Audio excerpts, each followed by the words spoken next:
दैनिक हाजिरी 200 रुपया है और आप उसका 3000 रुपया फाइन काट दीजिएगा। कहाँ का न्याय है? एक से एक माफिया वाला का गाड़ी है, लेकिन जानता है कि मोटरसाइकिल में बड़ा ही गरीब का बच्चा चलता है।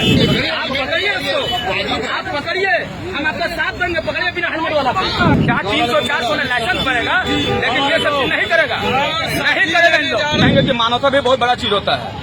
अगर कोई व्यक्ति जिसका दिनी हाजिरी है 200 रुपया और यहाँ ट्रैफिक महोदय खड़ा रहता है, सीधा 4000 रुपया फाइन कर देते हैं, तो ये पूरा सरकार की गलती है। आप मैया सम्मान योजना के तहत 25 रुपये परिवार को देते हैं और वही परिवार से आप ट्रैफिक लगा करके या फिर कोई और तरीके से सीधा 4000 रुपये वसूल लेते हैं।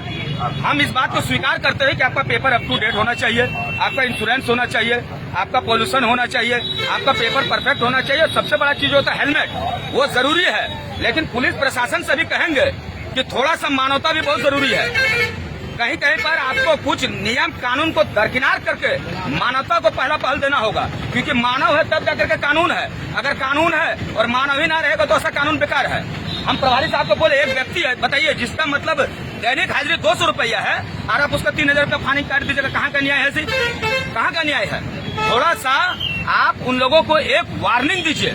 आप बहुत जगह देखिए, मेट्रोपॉलिटन सिटी में देखिए, वहाँ पुलिस प्रशासन खड़ा रहता है और जो हेलमेट नहीं पहनता है उसको एक गुलाब और एक हेलमेट पहनाता है माथा में और उसको वार्निंग देता है कि आइंदा आप जिस सड़क पर निकलते हैं उस समय हेलमेट जरूर पहने। तो यहाँ पर तो कुछ नहीं, सीधा ये पकड़े हैं। अब कौन फोन कर रहा है नहीं कर रहे, लोगों को कोई सब चीज से मतलब नहीं है। ये लोग बोलते हैं कि नहीं यहाँ बालू गाड़ी और लोहा चलिए ना, आपको हम दिखाते हैं 2 बजे के बाद 400 बालू गाड़ी निकलता है, 400 बालू गाड़ी निकलता है, 400 बालू गाड़ी निकलता है। यहाँ पर हाईवा का चेकिंग कीजिए, एक 100% हाईवा में 70% हाईवा का ड्राइवर के पास लाइसेंस नहीं होगा, दारू पी करके चलाता है। उन सब चीजों पर इन लोगों का कभी कभी ध्यान नहीं जाता है। क्या है कि उन लोग को डायरेक्ट वहाँ पर एक से मतलब समझ जाइए महारथी लोग बैठा हुआ है, एक से एक माफिया वाला का गाड़ी है, लेकिन जानता है कि मोटरसाइकिल में बड़ा ही गरीब का बच्चा चलता है। एक मिनट महोदय रुक जाइए, बिल्कुल हेलमेट नहीं तो पकड़िए, आप पकड़िए उसको, आप पकड़िए, हम आपका साथ देंगे। पकड़िए बिना हेलमेट वाला।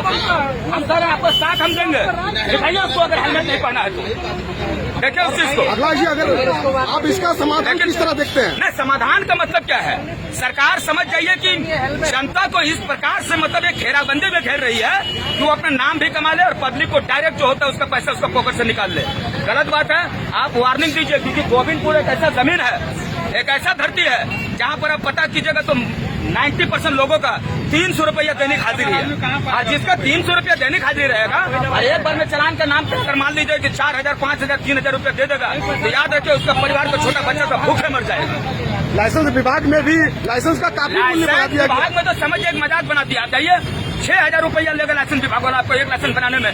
यही अगर गोविंदपुर प्रखंड में लाइसेंस का एक कैंप लगा दिया जाए जहाँ 300-400 में लाइसेंस बनेगा, लेकिन ये सब चीज नहीं करेगा, नहीं करेगा। इन लोग सब्जी लेके आ रहा, ये ले रहा, हर गाड़ी हेलमेट नहीं ना रखेगा भैया। अरे वार्निंग दीजिए, थोड़ा सा वार्निंग दीजिए। आप एक बात बताइए कि आप लोग कहते हैं कि नहीं मतलब यहाँ पर मेरा विभाग नहीं है, यही सड़क पर रोड में मरता है तो हम लोग लाश को हाथ में उठाते हैं, तो मेरा विभाग थोड़े है, वो तो मेरा विभाग नहीं है ना। लेकिन हम लोग सड़क पर लाश को उठा करके एम्बुलेंस में डालते हैं, तब क्यों जनता नहीं कहता कि मेरा विभाग नहीं? आप अपना ड्यूटी को जिम्मेदारी से कह सकते हैं कि सुदूर ग्रामीण क्षेत्र है तो थोड़ा सा नर्मदिली दिखाना, थोड़ा सा नर्मदिली की हम बात नहीं कर रहे हैं, थोड़ा सा कम से कम हमदर्दी, इंसानियत दिखाइए। इसमें से जितना भी बच्चा लोग खड़ा हुआ देखिए ना जी, 300 रुपया मजदूरी है, 300 रुपया मजदूरी है। हमने मानवता का बात किया है, कानून को हमने कभी उल्लंघन नहीं किया। कानून हर जनता के लिए सर्वोपरि है, लेकिन कानून को हम उस समय थोड़ा सा बाधित हो जाते हैं जब हमारा पॉकेट अलाउ नहीं करता है। किस तरह का टारगेट दिया जाता है? जो लोग ये लोग कुछ नहीं है, ये मैया सम्मान योजना नहीं समझते। मैया सम्मान योजना किस तरह से जनता के पास पहुंचाया जाएगा और वही जनता से पुनः वापस को पैसा लिया जाएगा, यानी ये वही नीति हो गया, मैया से पप्पा से लेना और मैया को वापस देना, यही चल रहा है सरकार में। गलत बात है, मैं निंदा करता हूँ इस बात।